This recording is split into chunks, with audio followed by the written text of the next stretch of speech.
ambition is the great fire. It's the liberator of the unconscious person, you know? It's like the first requirement of all action.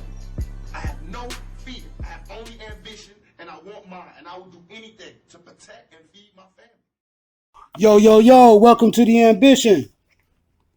Hey, thanks for having me on, man. I appreciate it. How you doing this afternoon? I'm doing all right, just chilling. How are you? Cooling. Just cooling out. And just before we start and everything like that, I just want to let the people know that this interview is dedicated to the London Borough of Westminster. And who do we have on the line? CRI Text. So first of all, tell the listeners and everything, what was the motivation behind the name, and how did you even come up with the name? So, when I was younger, actually, my cousins called me CRI. They thought that was a good nickname for me, so they called me Lil CRI because I was a younger cousin.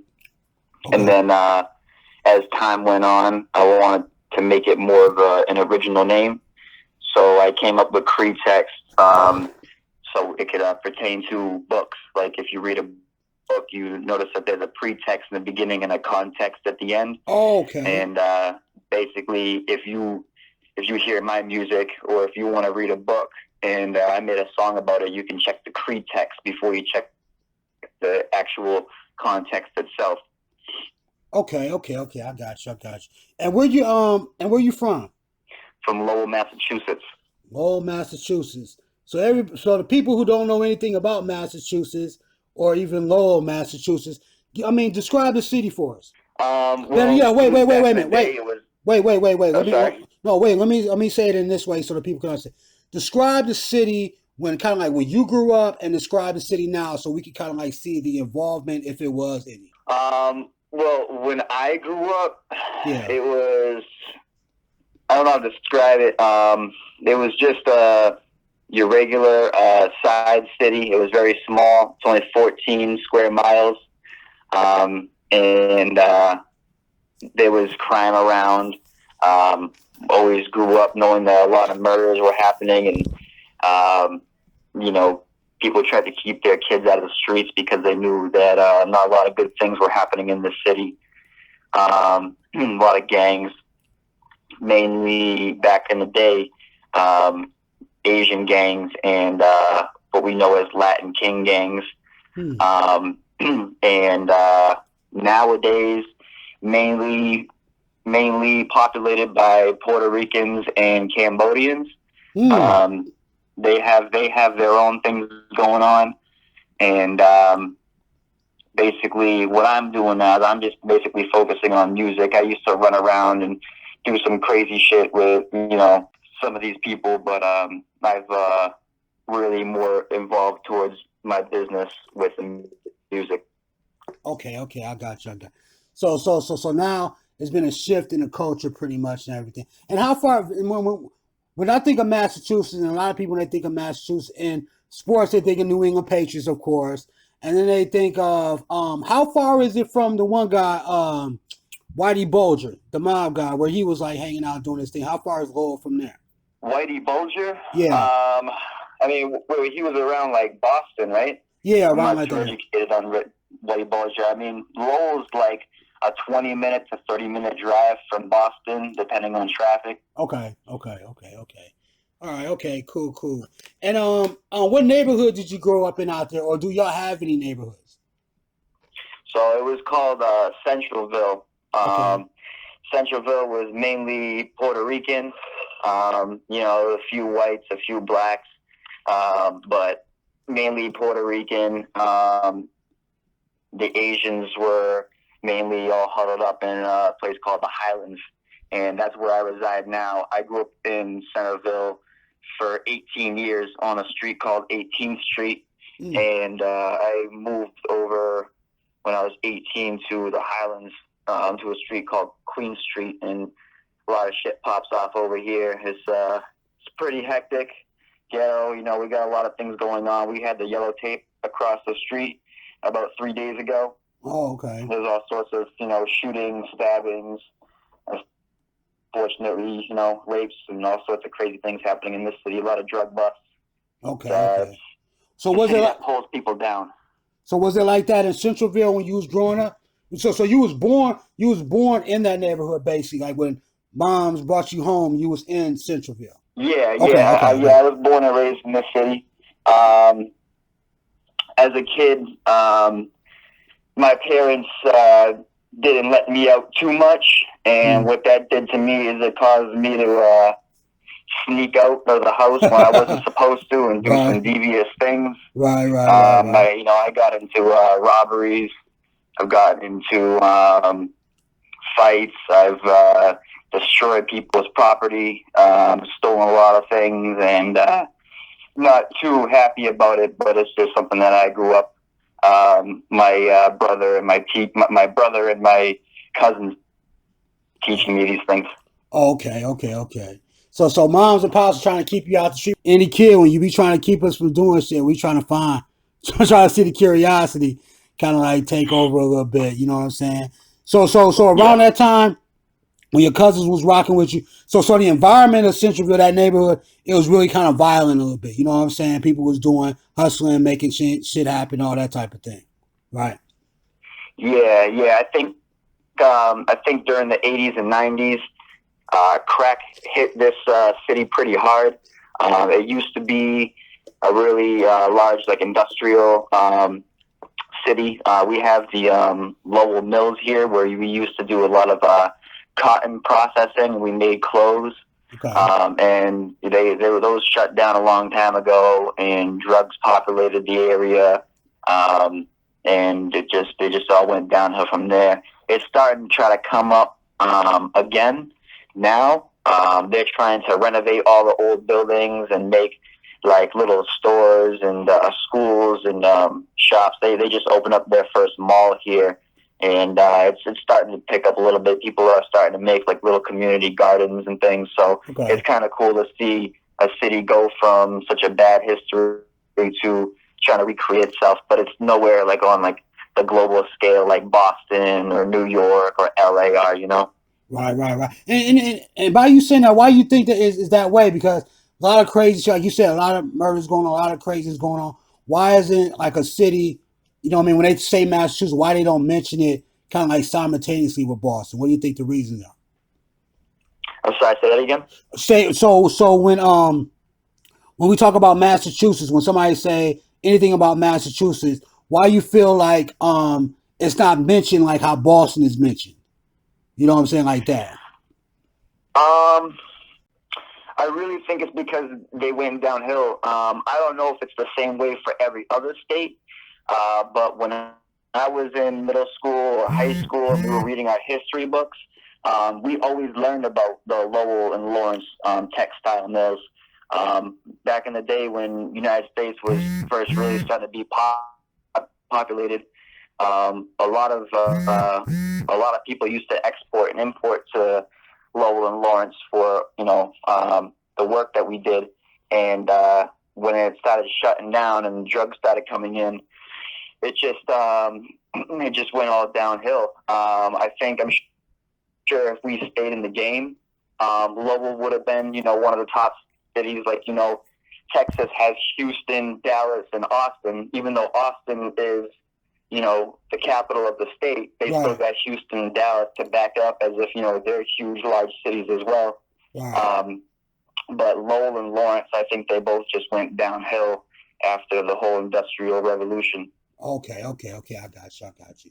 So you growing up. So right around the time, what age was you when you started pretty much sneaking out the house? Around what age? When I started coming out the house? Yeah. When you start sneaking, like you know what I mean, like sneaking out the back door. When moms and pops sleep, you creep out, want to kick it with your cousins and everything like that. Around what age was that? Like I started coming up independent more like when I was like 10, 11, 12 years old. Okay. I think I started smoking cigarettes when I was like 10. Okay. I started smoking weed with my brother and my cousins when I was like 11. And then right around 12, 13 years old is when I started doing all the bad shit. Okay. I started, hopping into cars, hopping into people's houses at night while the residents were asleep. Just dumb Right. shit, handling guns, Right. drugs. I started drug dealing when I was like 16, Okay. and went all the way from weed to mushrooms to crack to cocaine. It was all making money over here. Right. Because I got you on that. And what was I mean, did your parents know what was going on? Did you kind of like keep it from them? How was the relationship between y'all, knowing that you was like doing this stuff? I think my parents knew that I was sneaking out of the house, or going to do things that they didn't want me to do, but I don't think they had an idea of what it was. Okay. I'm pretty sure when they knew that I was hanging out with my cousins and my brother, that I probably wasn't doing, God's deeds. Right. People would say, Right. my cousins were either Crips themselves, or they were associated with Crips, Right. and drug dealing and stuff. So I think my parents knew that, and they didn't like that much. But when you get to a certain age, there's not really much your parents can do anymore.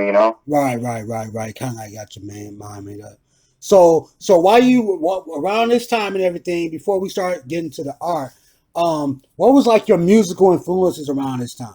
You 12, between 10 and 12 years old, kicking it with the cousins and all that type of stuff. What were you listening to? What was I listening to? Yeah, music wise, yeah. When I was younger, I was mainly into heavy metal, believe it or not. Okay. I liked, my dad was a 80s headbanger. He Okay. liked that 1980s thrash metal type of stuff. Okay. So when I came along, my dad had me listening to stuff like Drowning Pool. That's still my favorite band to this day. Okay. Rest in peace, David Williams, Rob Zombie, Okay. Slipknot, Disturbed, those type of bands. Right. Slowly, I think when I was in like 6th grade, that's when I started writing poetry as well. Mm-hmm. I got into Ice Cube. Okay. And I think from there it was like a snowball effect. I started getting into more of like the 1990s. I felt like the 1990s had that like violent perspective to it. If you listen to heavy metal nowadays, or from like 1990s or 2000s, heavy metal has like this violent feeling to it. And for some reason, that's what I was attracted to. And when I would listen to some like gangsta shit like Eazy-E, I just kind of fell in love with it. More when I was like 18, I started getting into underground hip hop, and I think that's where it really started to take off. Okay. Now I got a question for you. Now, a lot of people talk about different genres of music. Like I used to always talk to people about, how R&B is similar to country music. So when it's just the style of how it's being said and everything, or the instrumentals or the beat.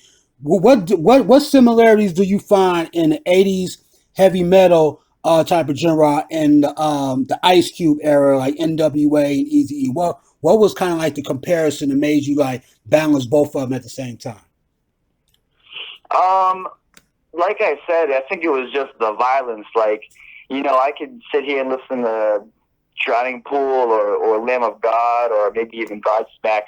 Something about like, fucking someone up, or like partying or something like that.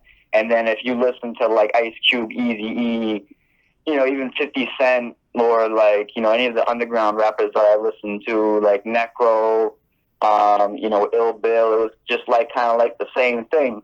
Right. Vinny Paz, it was just like, hardcore, let's fucking do drugs, sell shit, fucking party, fuck someone up. It was just the violence. It was, for some reason, I was just drawn to it, and that's what made me want to start doing music. And even if you check out even music videos or interviews from Ill Bill and Necro and Vinny Paz, right, they're heavy metal fans themselves. Even Necro and Ill Bill used to do a heavy metal band when they were like 11, 12 years old. So they're heavily influenced by that same stuff. You said Ill Bill and Necro, right? Yeah. Okay, make sure people know. Okay. So you say around the 6th grade you started get involved in the poetry? What pushed you into poetry? Because you could have been doing something else. So what pushed you into writing rhymes? Because that's the beginning. I think plain and simple was just God. Okay. The way that I would put it is that when I was 17, 18, that's when I first started doing music. I started writing poetry. I think they started teaching poetry in 6th grade.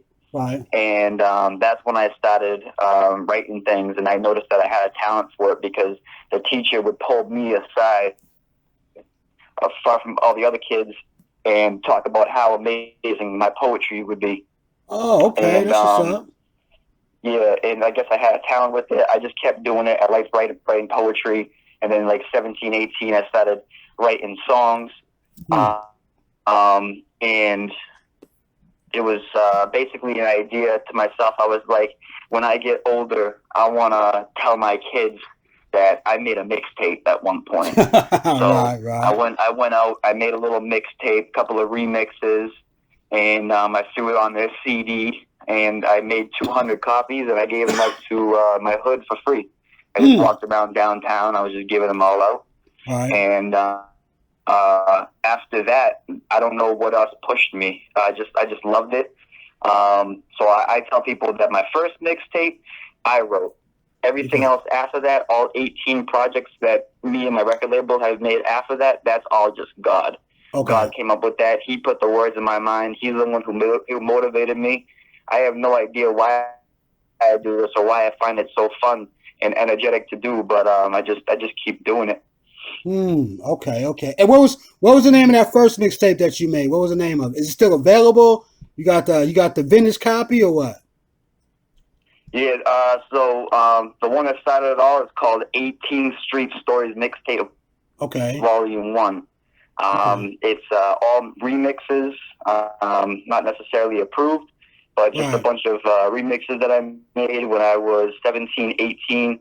And it is mainly on YouTube. If some of the tracks got deleted on YouTube, they're on DatPiff. A couple of them are on SoundCloud. But they're all out there. I got like 9, 10 different websites that I run. Right. So give the listeners a couple of them out there. They should be able to check out from your first project that you ever created. Give them a couple songs. A couple songs that I made that were hot when I first came out. Yep. Your first one, the 18 Stories. I mean, the first song that I ever made was called Sweet Dreams. Okay. A lot of people who like underground rappers like Immortal Technique. Right. And I think Immortal Technique was the first rapper that I ever got into when it came to the underground. Right. And I fell in love with that song, Dance with the Devil. Okay. And so I made a remix to that one, and it's called Sweet Dreams because I grew up in a kind of like a fucked up environment when it comes to my parents. There's a lot of child abuse, a lot of neglect, getting like beaten like every single day. Right. And so I think that had like a psychological effect on me. I think I still have some problems to this day, but I do my best to work with them. Right. And I had some fucked up dreams. And so I just laid all those dreams out on a song. That's what it's called, Sweet Dreams. Okay. There's another famous one on there. Well, not so famous, but it's called Welcome to My City of Lowell. Okay. That was the first song that I released. And it, it had more views than any of the other tracks on the CD. But there's a couple on there. Another one that kind of shook everybody when it first came out was Oxycontin remix. Okay. Lil White, back in like 2010, right around there, made a song called Oxycontin. I liked it. I wasn't doing a lot of trap back then, or for not a lot of anyways, but I wanted to do at least one trap song to kind of pertain to the newer crowd, kind of pull them a little bit too. So I took 3 6 Mafia out of the song. I put my own part in, and I left Lil White in there, and that got like a couple of thousand views on SoundCloud. That's mainly it for that one. That's what's up. And I gotta ask you a question. So when you was writing, we're gonna go back a little bit. So when you was writing the poetry, you was doing the poetry, you was really, really good. So when you was getting ready to create your own song, What was the feeling like to be like in the studio? Like you done heard all these rappers growing up, you started poetry, but stepping in the studio and being able to have the ability or the opportunity to create your first song. Tell the listeners what that felt like. Man, well, I gotta say, I'm an honest person. I gotta say that there was no studio at all. It was just, a couple of cats went out, bought a microphone. They got some acoustic foam. They laid around the room where they deemed necessary, and we just did the best that we could with it, man. You know what I mean? Some of the sound qualities of my tracks weren't the best. Right. Some of them sound pretty good. Right. But I did feel, I felt really good, It's just, that's why I just kept doing it. I felt like I was getting things off my chest. Right. And all of those feelings, if they ever came back to haunt me, if they ever came back to play in my mind and just keep me focused on that, I could basically go on to my computer or my iPod and I can play that song and be like, oh, this is what it's about. And I've been there. I laid it all out. It's all done with, and I can continue moving on with my life. Right. And if anybody don't understand about something that I've been through or something like that, bam, there's my CD. Go listen to this song. This is what I was going through at the time. So Right. it was just like, it's almost like a book. Like I'm just writing novelties, Okay. And people can go through it, or I can go through it myself and just, experience it. Okay. So it's kind of like, how I look at it. It's kind of like almost a therapy situation for yourself. You see what I'm saying? You know what I mean? Yeah, in a way. Yeah. Because a lot of times like when you said like, because I can relate to it, because you said like there's a lot of stuff going on in the household, there's a lot of bad shit that you can't know how to handle as a kid. So you're going through things. You're going to touch on the stuff that is like equally bad, like the heavy metal. Like I want to fuck somebody up, right? Somebody hurt you, so you talking about, man, I want to go fuck somebody up. Shit, I need to get some get back. Like, you know what I'm saying? I need to not be the victim and shit. Yeah. I need to like get that shit out of my system, type of shit. Yeah, I feel you on that. You know what I'm saying? That's dope. Yeah, that's exactly how it was. And if even my fans know, they go back, they can see that a lot of my older shit was a lot more violent than it is now. I was kind of getting into like that horrorcore / death rap type of hip hop, and I'm leaning more towards like gangster rap, / underground type. I'm trying to get not so much mainstream, but I'm trying to pertain to everybody out there. Right. Okay, I got you. And I want to and I want to go back a little bit to like in high school, right? Because you kind of changed in high school, right? 15, 16, we start, going through puberty. We start really, our identity and stuff together. So what did high school mature you into going away from like the violence, or did it contribute? The type of high school? See, high school was weird for me because, one, coming from the environment that I had at my house, right, psychologically fucked me up, and I still wasn't necessarily able to associate with a normal human being. Okay. I talked awkwardly, and people didn't understand me to the fullest. I got into a lot of fights freshman year. Some of them involved weapons, and because I hurt some kids so bad, and I never got into a fight again after freshman year. And what's it called? I was hanging out with a lot of 20-year-olds, a lot of 30-year-olds when I was like 15, 16. Okay. I wasn't hanging out with kids my age. Even girls. I didn't have a girlfriend until I was like 21. I lost my virginity at 17. And I think that was all just because like I was out fucking, doing things that girls didn't like. Who wants to be with someone who's fucking robbing cars at night, through people's windows, fucking around with guns and drugs and shit like that. You're 16 years old. 1990s is gone at this point. You know what I mean? Right. Back in the day, girls might have thought a different way that, the gang lifestyle was alive. You know what I mean? That was the thing that was kind of like in.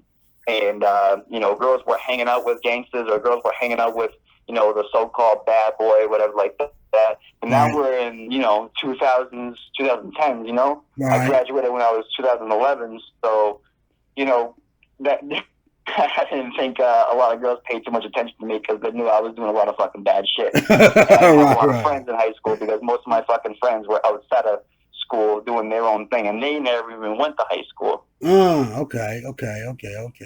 So kind of awkward in high school, but do you have like a favorite teacher? Was there somebody in the school to be able to, like, you know what? Was it the poetry teacher or who was it to be able to try to kind of like pull you in a little bit? You always got them teachers. Be like, come to class, man. Come to class, man. Do something a little bit different. Did you ever have one of those teachers?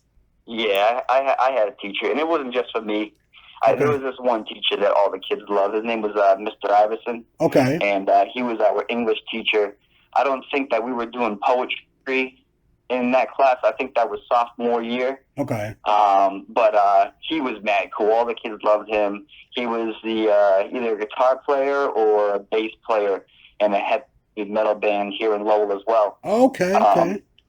And I think all the kids loved him. He was poetic. I talked to him a lot about philosophy. We talked a lot about religion and different kinds of religion around the world. Okay. And he was just a really cool, down to earth type of teacher. I don't think I ever got into it with him about my music. Because I don't think I was really doing it around then. I kind of started doing my music like junior, senior year. Right. And I don't think I let a lot of people in high school know that I was doing it. But he was a good guy. Okay. That's what's up. We definitely gotta give a shout out to him. That's cool. That's coolness. And then around that time, did the musical influences change from Ice Cube and Eazy-E? What did you start listening to going into like, junior year, senior year, around like that time? What was the change, if there was any?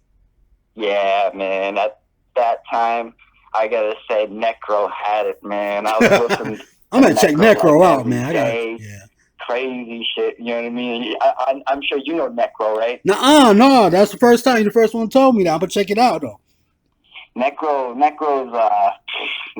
nasty. Necro's got some fucking dirty shit. It's all death rap. It's all about murder, fucked up shit. Fucking, he raps about bitches, sluts, whores, fucking everything, man. He has a song called Dead Body Disposal, how to get rid of a fucking body, like some crazy shit. So I got into him, and what he showed me is that you can take all your fucked up thoughts and you can put it on the page. I didn't know how to do that until I listened to Necro. I thought everybody else was cool, but when I listened to Necro, I was like, damn, the hip-hop game is a little bit too soft. We need to fucking rough it up a little bit. Right. Made me turn into him. And to be completely honest, I don't really listen to him as much anymore. He still has props for me, but he's definitely the reason why I started rapping. He kind of taught me how to do that. Right. Because that is good, because you could be taking that anger and really fucking some people up. Like, you know what I'm saying? Instead of putting it into words and getting it off, the wrong way, you know what I mean? I could end up locked up doing some of the shit that I did. I've hit kids with fucking chairs in the head.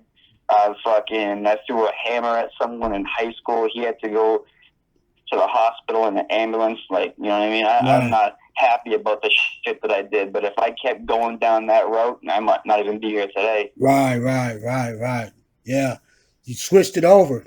And then you was like saying like God had a lot to do with it after that first one, because you took that because me, you know what I mean, I got people got a spiritual element. I got a spiritual element too, and I really feel like, you know what I mean, sometimes when you make that step to do something better, sometimes God will come in and help your ass up.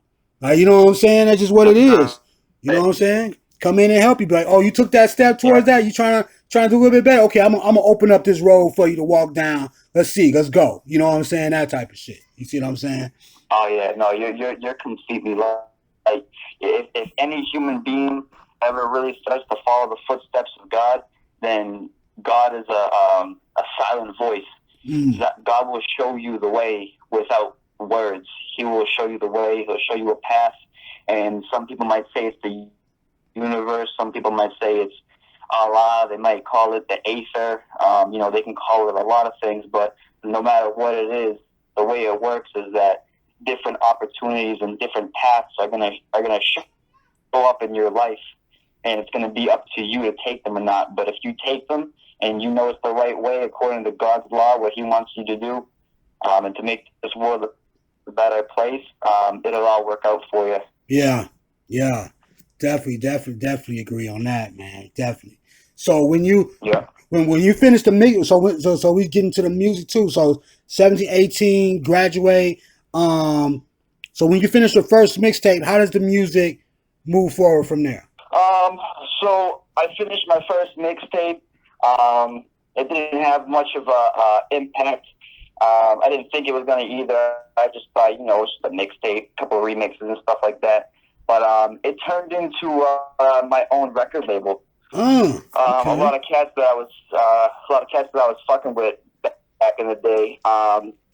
They wanted to do it with me, and like we were talking about earlier, a lot of people, you know, don't take it so seriously after a while. They kind of want to see, you know, instant gratification. Mm-hmm. And if they don't see that, they kind of just walk away. But you know, with what they did come here and make, we were able to make a lot of projects. To this day, my record label, Evil Money Records, has made 19 projects, and we've worked with over 41 different artists. Okay. You know, on top of that, I've worked with a couple of famous artists. I worked with Kingpin Skinny Pimp. His producer, Ratchet Boy Beats. I just did a song on my album that was just released Labor Day with X-Rated from California. Okay. Dr. Dizzy, he's the one who made that song, If You Crip Throw It Up, back in 2010. Okay. To oppose that song, If You Blood Throw It Up. I did a song with Gore-Tex from Nonfiction, who used to rap with Ill Bill. And then I also made a song with my favorite rapper, Beast 1333, and he's from New York. And then the other one is Annie Beats. He's done work with RZA and 50 Cent. Okay. So, you know, slowly but surely, you know what I mean, all these mixtapes go by. I put out some internet mixtapes and CDs, gave them out to the hood. A lot of them was free. In 2014, when I came out with my second mixtape, 18 Street Stories Mixtape Volume 2, I bought an ounce of weed, and I bagged it out into like 50 dime bags, and I put them in my CDs, and I walked around downtown Lowell, and I gave them out for free. That's some marketing shit right there. That's good marketing, huh? Yeah, so I had a lot more of a following then. People started coming around. A lot of people recognized that as real. I've never heard of another rapper do that before. And when it comes to CRI text, I'm trying to come up with a completely new way to look at everything. Like, if you get into like the way that I think and the way that I see the world, I'm trying to come up with a completely new perspective from everything. I can come up with topics that people have never even heard before. So when it comes to hip hop, the way I think about it is like in the 70s, it just started. In the 80s, they coming out with their fresh, clean swag. You know, they're hip to this and, you know, hip to that, and they're cool and stuff. In the 90s, they turned into, like, you know, gangsta or revolutionary. It was more on the violent side. You know, the 2000s, it kind of got more into that, maybe a little bit of Ice and some Flash, especially from down south. 2010s, I think it got a little stupid. People are trying to come out so hardcore that they're talking about, you know, lean, Molly and Percocet, and doing all these drugs that are going to make you overdose and shit. So I'm thinking to myself, as a timeline within hip hop, where's it going? It's just getting more and more and more extreme.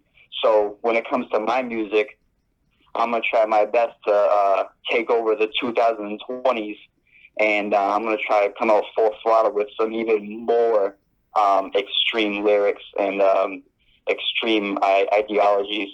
I'm coming up with some crazy shit on the album that just got released, you know, involving revolutionary ideas, police, a lot of crazy ideas in this album. So I'm very proud of this project. Okay. That's what's up. That's what's up. And I want to let the listeners understand too, and touch base on this real quick with you, is that you went from a mixtape, and the mixtape led to a company, and I think that's very, very important. We can't like not like omit that at all, and that's very important because it's just not the talent. You know what I mean? You have to have some business sense too with the talent. So to be able to go from the music and then being inspired to be like, okay, I'm gonna take the music higher, because that's what you got to do. You always got to do, like how you was like saying. This is how I feel about it. It's like you'll take something, an idea, and then try to make it. You know, it's like this: taking $10 and making 10,000. Right? You want to take it way higher than what it originally was. You see what I'm saying? And that's what I get from you too. And I think that's dope, man. I think that's worth mentioning. Definitely. So you said lots of money has been thrown into this, man. I got it all myself. I was supposed to actually buy a house with one of my old producers about 2 or 3 years ago, but you know, just one of those motherfuckers who went from, you know, we're gonna do this to, oh, I'm not rich yet, so fuck this. And he blew all of his house money on drugs and all sorts of crazy shit. So my dad at the time gave me $1,000 from a settlement that he had in court. And I took that money, and he told me to use whatever I wanted on. I said, can I use it on building my first record label? And he goes, yeah, go for it. So I took that $1,000. I bought a microphone. I bought some nice acoustic foam. I actually set it all up in my room. So I got a studio apartment, and I got my so-called studio booth in my studio apartment. So it's something small, but you know what? If you listen to my album, nobody would ever think that my music is made in the corner of my room. The sound quality and the things that I've learned how to do over the past 9 years of being in this game, I've learned a lot, and I've learned to do very well with what I have. Right, man. That's and again, you know what I mean? It's something that needs to be mentioned too and stuff. As far as like sometimes you have to build it from the ground up with your own hands because you appreciate it more. I feel, you know what I'm saying, when you just start off like that as well. And then it's like, and then it's kind of like that's when the best projects be, when you don't have that much. Like, you know what I'm saying? That'd be like when the dopest shit come out, dog, because you can't add in all the bullshit. You know what I mean? You gotta just have raw, like, you know what I'm saying? Like eating McDonald's by the window and shit. That's just all this to eat and shit, and you just going in hungry or whatever it may be and something. You just letting them happen, and then the fans can feel that. You see what I'm saying? They can feel that hunger, because usually somebody's first CD and shit, usually they best ones a lot. The first two before the money gets you. Yeah. You know what I'm saying? When the money gets you, it's kind of changed. I could have been, one of those hip hop artists like Slim Jesus, where like, the first music video they put out, they just fucking blow up, and now they're just going through stacks like it ain't no thing. But, I'm still out here in my hood fucking grinding. I work every day, but on the side, I do this music thing, and I really think it's going to blow up. This is the most productive year I've ever had. I got music videos out. I got my first album out. I'm doing features with some of my childhood idols. There you go. Talking to them on the phone, buying beats, got my own equipment. I spent thousands of dollars on this thing, but I really think that one day it's all going to come back to me. I just signed with BMI Broadcasting, Broadcasting Music Incorporated, and TuneCore, iTunes #1 online distributor. So right now I'm actually global. You can get me on iTunes, Spotify, Apple Music. Hell, even if you're in prison and you got JPay, you can listen to me in prison. You can buy my album in prison and listen to it. It'll hold you down. Right. I'm doing my best out here. I got a 1-year contract, and it's all up to me on promotion, and we'll see where we take it. Right, man. That's like smooth. So let me ask you this. So what are the people that kind of fell off that was working with you before? How do they feel about things? Are they like man up to support? Be like, man, you know what? that's good shit, man. I should have stayed into it, or they turned it to like haters and shit. Nah, they haters out here, dog. What? They some straight haters out here. After you quit, you still mad? After you quit? Yeah, they don't want to see you do good. They do not want to see you do good. And if they see you doing good, they want to take you out. Damn. I got 2 music videos that are kind of more on the gangster side, more on the underground street life type of shit. Right. And I don't gangbang. Mm-hmm. I don't claim any sort of set. Never did, never will. But you know, I cover my face in my music, and the reason why I do that is for a couple of reasons. I cover my face kind of like that movie V for Vendetta. You ever seen that movie V for Vendetta? Yeah. You know, it's not a human being behind this music. It's an idea behind this music. So I'm not trying to take the fame away from the idea. I'm trying to show people that that's what it is. I usually use a bandana. It don't matter what color it is. I'll use all colors. I usually use a bandana to cover my face, or sunglasses, because, well, not just any sunglasses, Lokes, just like Eazy-E, you know? Mm-hmm. Because in the 90s, that's what it was. I think gangs represented the 90s, and I'm trying to kind of bring that back. I think a couple of rappers are trying to bring that back, you know? I've heard this guy, like, I think his name's NF, rapping, and even Lil Dicky's trying to be like on that old school type of rap. Right. Joyner Lucas. Joyner Lucas is from Massachusetts. I think he's from Worcester.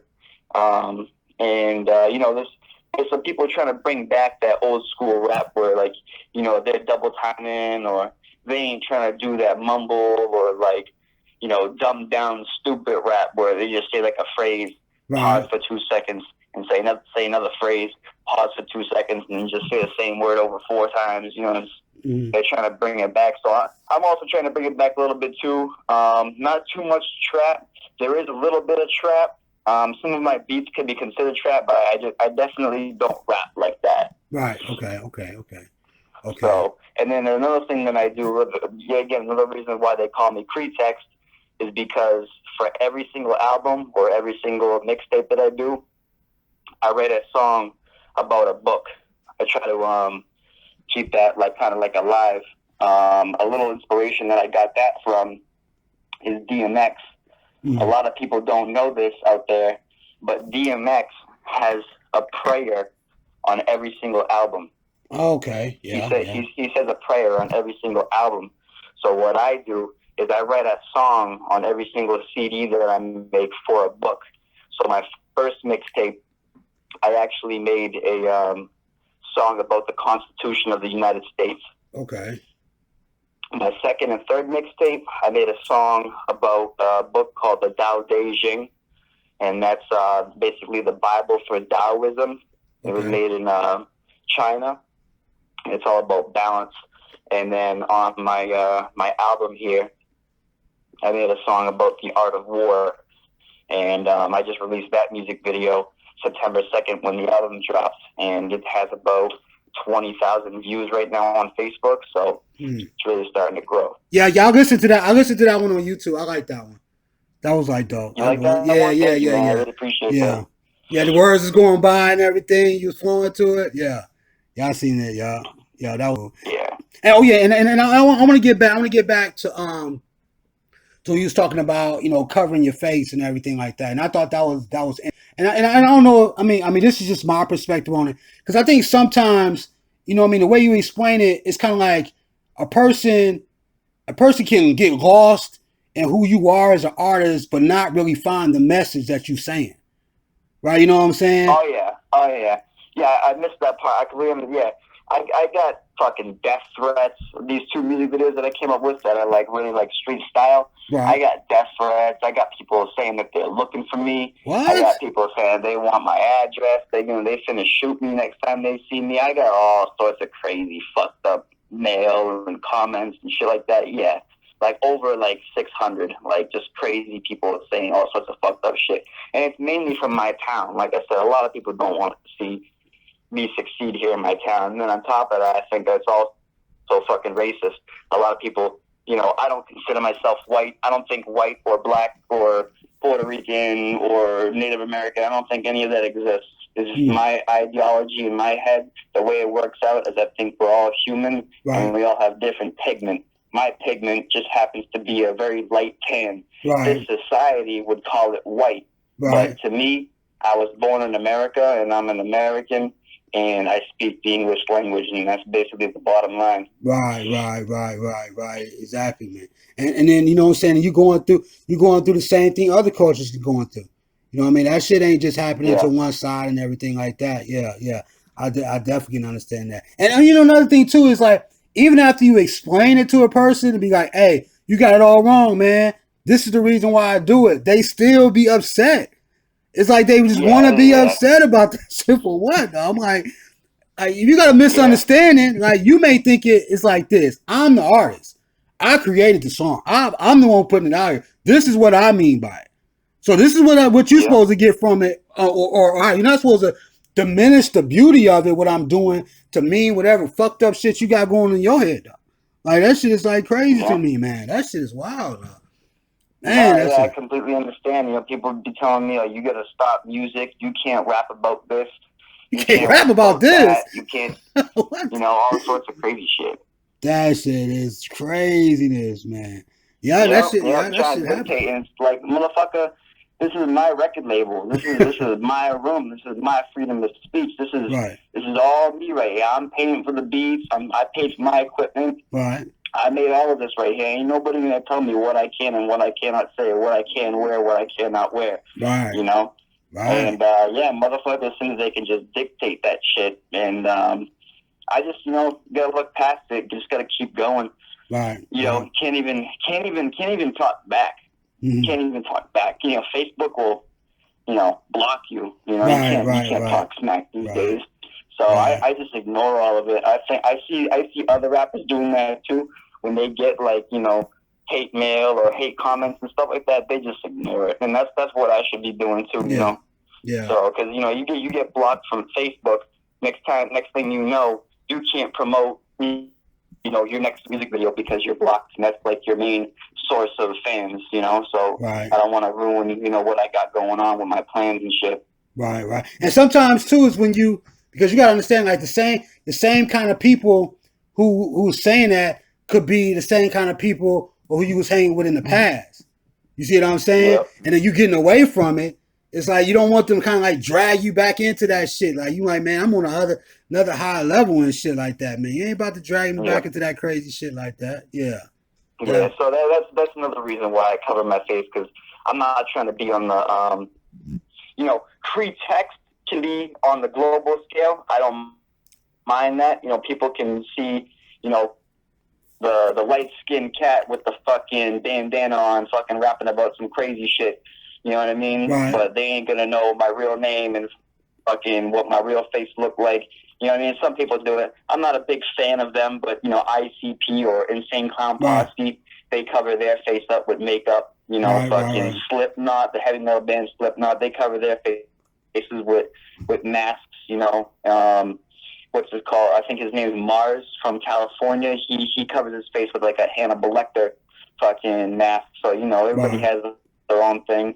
I don't think anybody's done it with a bandana yet, so I think it's kind of original. You know, and then on top of that, I got some pretty extreme fucking songs on my album and coming out in the future.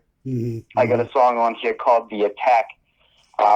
You know, like I said, it's all about being more extreme. You know what I mean? So I gotta do some stuff that people haven't done before. So when it comes to being revolutionary, you got rappers who have come out and said, you know, fuck the police, fuck the government. You know, we're gonna rebel. We don't like you. Da da da da. And this is the way the world should be. But I'm coming out with the song called The Attack, where it's literally a detailed plan on how to take a group of people and take over downtown with guns and bombs. There you go. You know what I mean? Nobody's making like revolutionary, like attack type shit. You know what I mean? Like I got songs on here that are like really, really extreme to like the normal person, and I don't think anybody's ever done before. You know, I got some you know, some recipes, you know, how to make things go boom, if you know what I'm talking about. Right. Right. You know, I got a lot of extreme ideas that nobody's really come up with yet, and that's what I'm trying to really put forth in the 2020s. Right.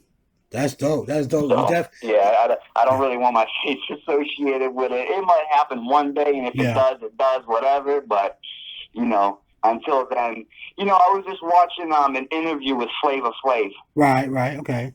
And Flavor Flav was talking about how the clock on his neck kind of became a part of him. Mm. And it was a joke at first, or someone dared him to do it. And then he just started doing it for the rest of his career, and it became a part of him. And now if you think of Flavor Flav, you think of Flavor Flav and that clock. And that clock. You know? Right. That's like, you can't even mention one without the other, dog. Be like, because if you see Flavor Flav, you be like, where the clock at, man? You'll be like that, won't you? Yeah, exactly. You'll be like, where that clock at, man? You know what I'm saying? Or if you see a clock that even resemble anything like that, you'd be like, man, Flavor Flav used to wear some shit like that. Yeah. So I'm trying to be like a different rapper. You know what I mean? I'm not trying to be like, no matter how much I love Necro, I'm not trying to be like Necro. I'm not trying to be like Eminem. I'm not trying to be like Lil Dicky or anybody like that. I'm trying to be Text. I'm trying to come up with stuff that nobody's ever done before. Like, nobody makes songs about books. I've never heard anybody do a song about a book. Maybe except for Dead Prez. Dead Prez did make a song about a book. But other than that, nobody does it consecutively. I'm doing it. You know what I mean? I delve into a lot of philosophy and a lot of religion. I love religion. I have this very unknown religion called Thriskiology. Some people call it comparative religion. Okay. I think millennials this day are calling it omnism. Okay. But basically what it is I study all religions, good and bad. And what I do is I take the negative parts out of it, or what I think is the false parts out of it, and I take all the truth and I run with that. So I have a lot of books that I have in mind that I want to read and make music about. So like, I got my next project I'm coming up with, my next album. I'm doing a song about this book called Cosmology, and Cosmology is actually a book that introduces people into Luciferianism. So it kind of gives people like an insight on what the 1% or like the Illuminati of this country or this world believe. That's kind of, you know what, now that you're talking about that, man, that is kind of dope, because you're taking a book and you heightening the value of it, right? So you'll take a book, like you'll take the book and then people read it in a normal way, but now you put it into music, and now you put it into rhymes and shit like that. So people who don't know necessarily want to sit down and read a book, they can really get it from a different perspective by you putting it into a rhyme pattern form with a beat. Oh yeah, man. That shit's smooth. Before you check the pretext or the context, you gotta check the pretext. Right. That's what I said. Right. That is like dope. Okay. That's what's up. So I gotta ask you this. So after everything that has happened leading up to this point, what is it? What are the things, or if it's one single thing, what like really motivates you, like to be able to be revolutionary like that? Because at some point, you know what I mean, at some point you gotta be revolutionary. Because if we look at the phone, we don't have the same phones as when Alexander Graham Bell made that shit, right? So people got to look at, like how you say, you got to look at all the different types of phones. I'm sure Steve Jobs looked at all the different types of computer components at that time, and then making his masterpiece. You see what I'm saying? Yeah. So the thing is like, what is like your motivation? What keeps you like going constantly like that? Like I said, I think it's just God. You know, I've come to a lot of points in my life where I was pretty low. You know, I've dealt with a lot of child abuse when I was a kid. You know, I got the shit kicked out of me every day, like I said. A lot of neglect. Parents weren't there as much as they needed to be. starved. I was kept away from food as a child sometimes. I've gotten to a lot of fights. I've done a lot of fucked up shit. I've been broke. I've had some money. I've been broke again. And ever since I was 17 till about now, God has always made it possible for me to make more music. He's always made it possible for it to be in my reach. I feel like it's my own idea, my own religion in my mind. I believe in reincarnation. Okay. And I do believe that we all can be reincarnated if we have not been reincarnated. I believe we can be reincarnated. And I actually believe that you can actually choose where you're born. I actually do believe that. And a lot of people don't see eye to eye with me on that. But what I do is I explain. I think that especially right now, a lot of people would say that we're in World War III. If we're not in World War III, we are very close to it. Okay. And a lot of people say, especially religious people say that World War III is not a physical battle amongst flesh and blood, but it's a spiritual battle amongst powers and principalities. Okay. And so what it basically comes down to is good and bad. Okay. So I believe that if you were born into a fucked up situation, I think you chose to be born into that fucked up situation because you have the soul of a warrior. Being World War III, warriors are being born right now. People who have the soul of a soldier are being born right now because they know that they can handle that situation. Okay. And they don't want someone who can't handle that situation be born in that area.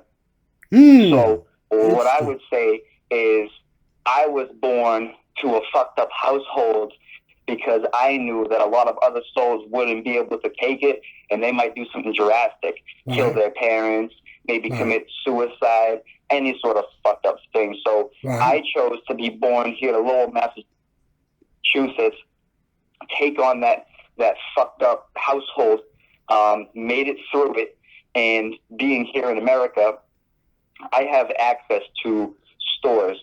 I can have money. I can have a job. I can have money, go out, and I can buy these books that I'm interested in. I can buy microphones. I can buy computers. I can make music. I can speak freely here in the United States. So I feel like I was reincarnated to come to this country or to be in this country, make the music that I want to make, spread any message no matter what it is, and get it out there to the people. And I think that's basically what motivates me is I feel like this is all God's doing. I really do. I know a lot of people don't agree with what I'm doing.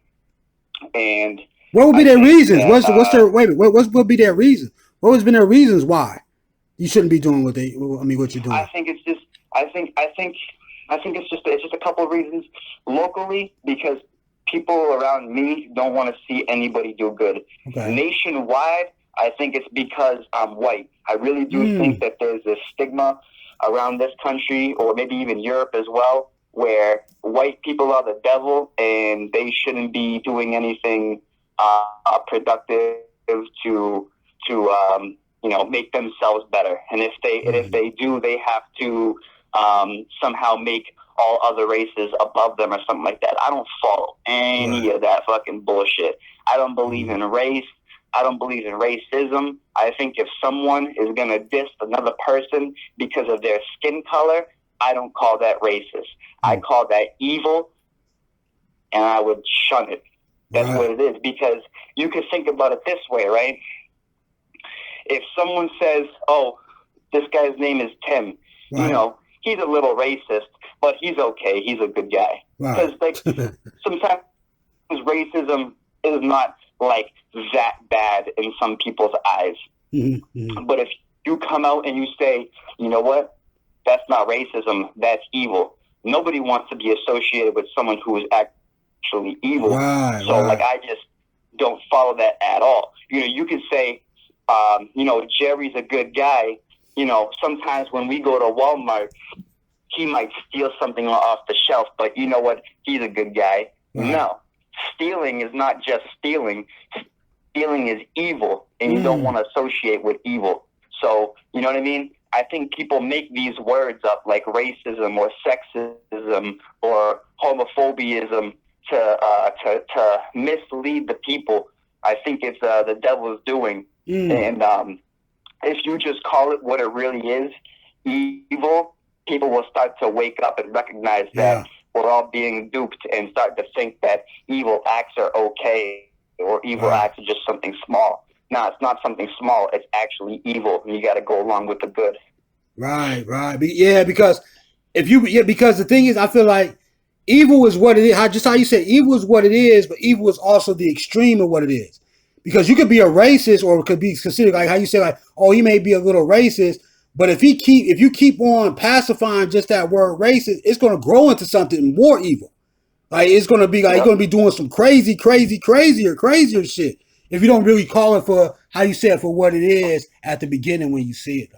Yeah, I can understand that shit. Yeah. Because you know what, Jerry could be stealing from Walmart and it might not affect you, but Jerry might steal from you one day. Yeah. Then they're gonna be saying something different. Tim might be racist to some other people, and maybe you think it's fucked up, or maybe you actually think it's funny. But you know what? Tim might be racist to you one day. Yeah. You know, that's just evil. So if you call it out for what it is right in the beginning, you know, you'll recognize the devil faster because the devil hides. You know. Right. And another thing that you said too, I want our listeners to be able to understand as well. You know, especially like in the United States. You know what I'm saying? You know what I mean? Being from the black culture and everything, I've heard a lot of stuff. Spanish people being around, they really feel like, and I think this is really like bogus as hell. They really feel like just because a person has white skin that they automatically is straight. Like they're automatically good, like in this world. Like, you know what I mean? Like your parents treat you good. You got all these different opportunities. You're automatically above everybody, and that shit is not true, man. At all. Yeah, it's not true. You know, it's not true. And then when it comes to like, you know, these types of views or left or right, people say Republican and Democratic these days. My music is like all spectrum. Like I can be like Democratic in one song, and then I can be like Republican in one song. Like I wrote down in the question that you guys sent me, you know, how to describe my lyrics.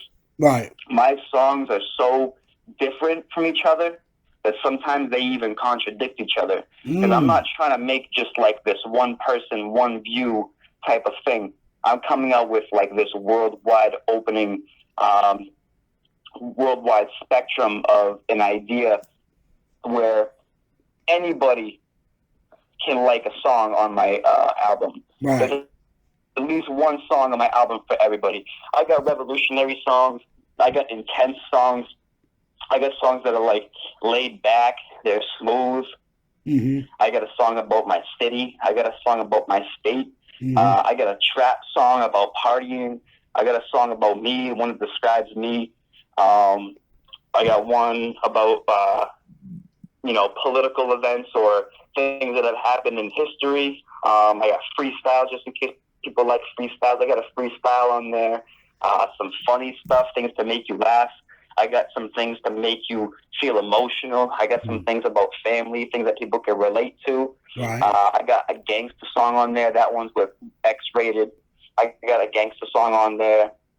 I got one for the woman, a little love song for the girls, something for the radio as well. I got an evil song, about like killing cops and shit like that.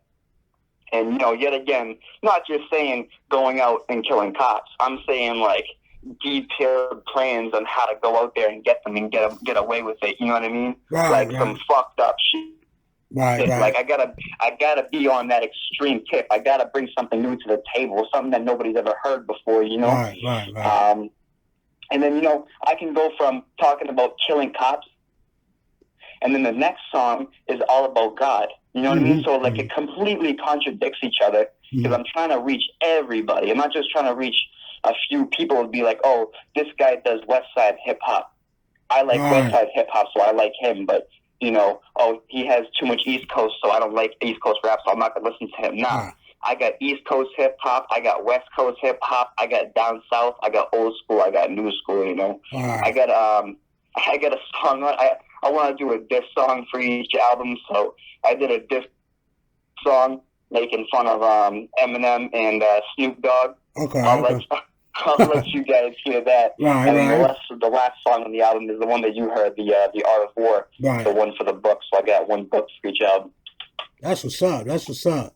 So, man, we learned a lot today and everything, and I want you to be able to address the people out there in the UK and everything like that, and just give them like your final words and everything about how you feel about the world, your different philosophies about the world, what to expect. I mean, well, pretty much you explain what to expect on your projects and everything. But anything that you want to speak directly to them, go ahead. It's your time. Yo, UK, what I want to say is first, thanks for listening. I really appreciate the support that I get from you guys already. Spread the word, spread the love. Don't hate on anybody for their ideologies. Only hate people for evil. Even in that sense, you probably shouldn't even hate. We should all love each other. You got to love your enemy. You got to pray for them. And you got to hope that one day they can wake up and be just like you, or they can be the best human being that they can be. Stay real. I got the album that just came out. You can get it on all the platforms. It's called CRI Text, CRITEXT. I got another project coming out maybe sometime next year called Justified Homicides, and that's a duo with me and my producer Carnage. He's making all the beats and I'm doing all the lyrics. I got Gore-Tex on that album, so that's going to be coming out soon. More music videos to hit y'all up with. And, any collaborations, anybody who's interested, I'm open up for any sort of deals, whether it's music or more interviews, music videos, concerts, anything. I'm looking to really start branching out. So if you guys know anybody who's interested in free text or anything like that, just give a holler. It's pretty easy. freetext@gmail.com. You can give me an email, let me know what you think, or if you want to support the movement, you can make a donation at freetext@gmail.com on PayPal as well. So, yet again, like I said, thanks for listening, and stay up. Thank you for your time, man. Really, really appreciate it. Like I said, you said some very, very interesting things. And, first interview we had and everything like that to really go really in depth to that many different elements and everything. So we definitely appreciate that realness, man, and that honesty and everything as well. So me and Alicia will be able to talk to you soon and everything, and I'll definitely be in touch. And once again, thank you. All right, thank you, MD. Thank you so much for having me on, man. All right, you too. Be easy.